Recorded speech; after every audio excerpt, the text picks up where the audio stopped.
The best kinds of games are ones with a clear vision. Games with an unmistakable profile of a player that would not only beat the game once, but would be dedicated enough to master every single mechanic that the game has to offer. I am sure that one of those games is your favorite game too, whether it's Ultra Kill with its unapologetically wide arsenal that is as deep as an ocean, or Outer Wilds with its uncompromising vision to let you uncover the secrets of the universe without it holding your hand, or any other game on the screen or one that you have in mind right now. One thing that they all have in common is that they have a very clear idea of who the type of a player who would love it is. Maybe they were made for a sweaty tryhard, maybe they were made for a big brain individual, a story enjoyer, maybe an explorer, or even an arthritis haver. All these games have such cult followings that if you have been around the internet long enough, you have heard somebody recommending it as the best thing since sliced bread. One thing that is common for these types of games that become obsessions is that they are not AAA games. Most AAA games have to look for ways to make themselves as least offensive as possible and as broadly appealing as possible, while the smaller budget ones and indies have the freedom to take risks in their design without having to worry about selling millions of copies to recoup their development costs. And naturally, because of this, many of your favorite games will be the indies that were developed with an exact player like you in mind, without having to compromise anything for broad appeal.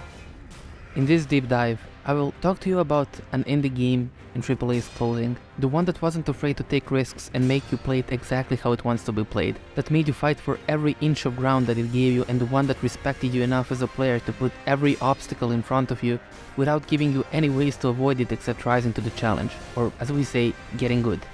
So sit back and enjoy a look at my favorite From Software game, Sekiro: Shadows Die Twice, and what makes it special.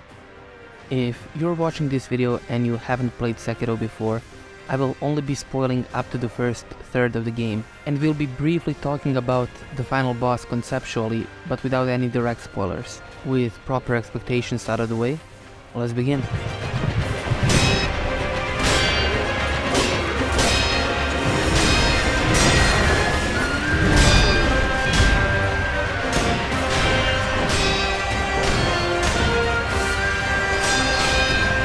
In order to truly understand what makes Sekiro special, we have to do a brief analysis of another fan favorite, Elden Ring.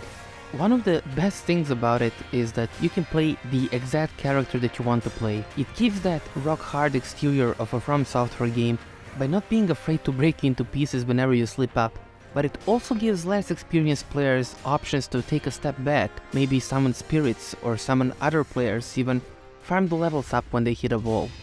Elden Ring was such an interesting evolution of the Souls formula because it provided you with more ways than ever to get around feeling stuck.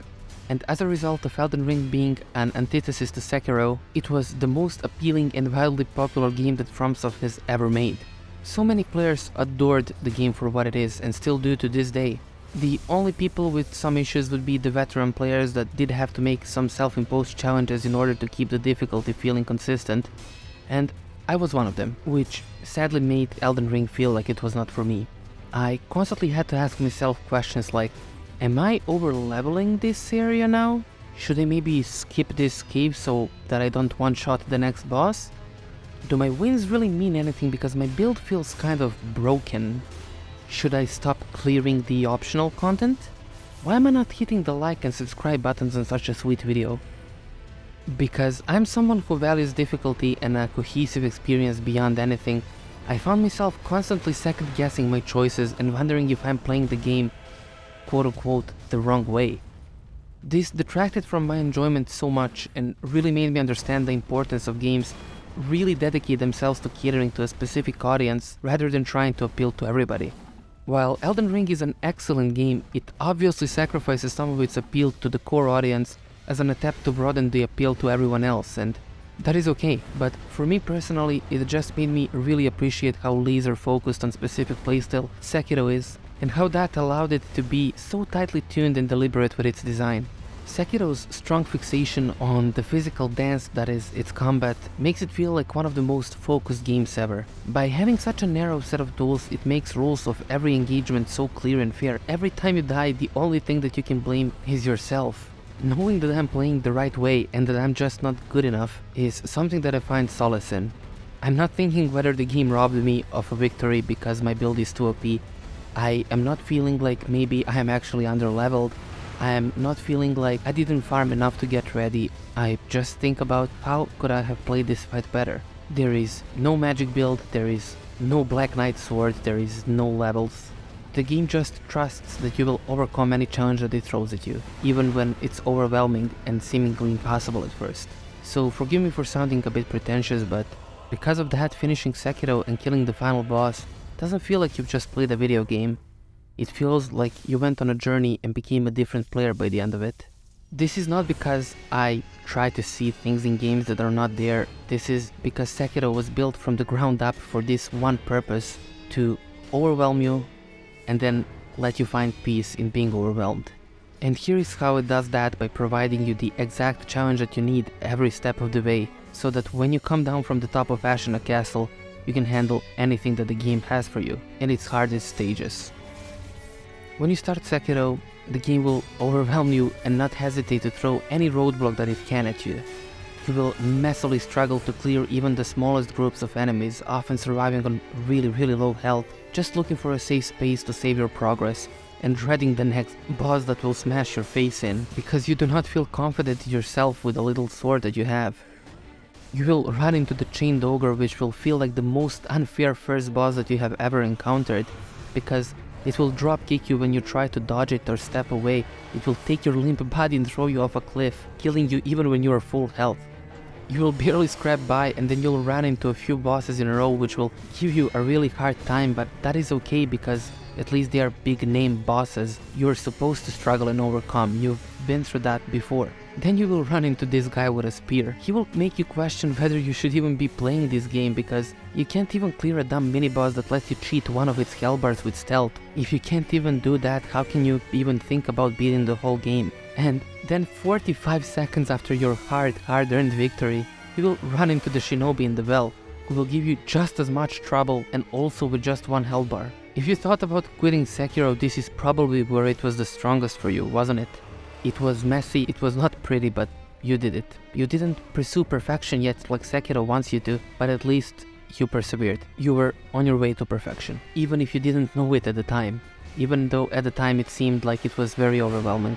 And to take you out of the story for a little bit, just think about how hard the developers set to work in order to craft this path for you, in order to equip you with what they do by the end of the first third of the game. Your next hurdle in a burning basement will be Lady Butterfly. She will feel like one of the most relentless Souls bosses that you have ever fought, taking every bit of space that you give her and punishing you for even daring to step forward. And when you finally kill her, she will come back and summon a bunch of spirits, giving you a story to tell to your friends after you've messily beaten her again about how brutal the game is. It didn't feel fair, but for the first time ever you kind of felt like you had it. You started to understand what Sekiro is all about, but you didn't know that with the next boss, everything will be clear. On top of Ashina Castle, Genichiro waits for you.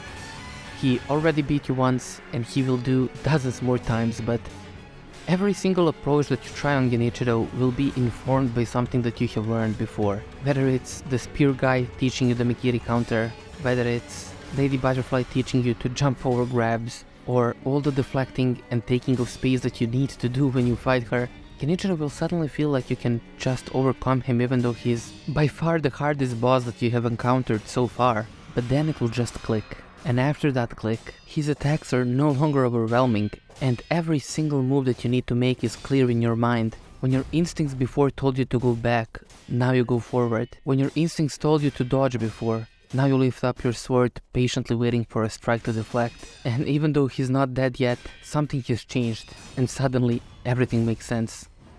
After you're done with him, you will get out of the castle, and the enemies that made you anxious are now just fodder. You will replay the fight against Lady Butterfly, but she is the one who can breathe now, not you. Your character didn't get any upgrades though, and you didn't get any power-ups, you just got good. No magic build, no Black Knight sword, no levels. After this point, the game is never unclear anymore, you know exactly what to do. And even when it becomes ridiculously hard, and it really does, it is just a matter of time before you overcome it, because that journey to the top of Ashina Castle got you ready for the rest of the game. And look, the reason why I retold this progression in a more of an emotional way rather than an analytical like I usually like to do on the channel is because this journey was a bit emotional for me too. That is why I'm talking about this game. Especially after I've beaten the last boss and everything has kind of fallen into place. The game has never really left my mind since then. Every now and then I will think about Sekiro and how an amazing of an experience it was. And if you have ever finished the game or have watched a video essay on it, you have also probably felt a bit emotional about it, or at least heard a bunch of people feeling emotional about the journey that they went through with the game. That being said, more people have also quit Sekiro than any other From Software game, and you probably remember people even asking for an easy mode because of the brutal difficulty, and just like with the accessibility of Elden Ring, that is also okay. The game was made for people who wanted to have a journey of getting good without any help from the game, and those people found a special experience in Sekiro. But if the game was for everyone, it just wouldn't be the same. And I'm not saying that every game should be as hard as nails or anything like that. I think that a good example of this is also games like Animal Crossing or Stardew Valley. They're made for very specific type of people, and just because I'm not the type of person who would like a game like that, it doesn't mean that there is any other experience like that for them out there, and that you can achieve that experience without turning away players like me, and that is okay. What all of those Animal Crossing fans and all of these Sekiro video essays prove is that the most passionate fans are not made by creating a game for everybody, but by making one for somebody. And before we conclude, the end of the video, just like at the end of the game, the final boss abates. He is at the same time the reflection of everything that the game has taught you up until that point, while also being the culmination of the themes and the story of the game. As far as I'm concerned, it is probably the best last boss in any video game. Sekiro puts its biggest challenge at the very end, knowing that you have paid attention to every detail so far, challenging you one last time. And once you're done, what once seemed impossible is now manageable. What once was a challenge is now just second nature. You have grown and improved, and the game has pushed you to become a different player than when you first tried deflecting that sword. And suddenly, you have found one of your new favorite games. So the next time somebody recommends you a game by an indie studio, or maybe a AAA game that doesn't seem to have that broad appeal, even if it looks like something that might not be your cup of tea, maybe you should give it a shot. It might just be your next favorite game. And on a totally unrelated note, you should check out Outer Wilds. Jokes aside, this was kind of a different video than what I've done up until now, since there were no interesting upcoming games to review, and I didn't get my hands on a review copy for Dredge. My channel is still focused on reviews and analytical game critique, but every now and then when there is no video to make, I will probably make a video like this on a game that has shaped my taste throughout the years. So yes, this video was just a glowing recommendation for Sekiro, even though it was a bit more emotional than the usual Analytical. If you have enjoyed this little retrospective on my playthrough through Sekiro, a like to parry the algorithm would be very much appreciated. My name has been Essential, and I will see you next time.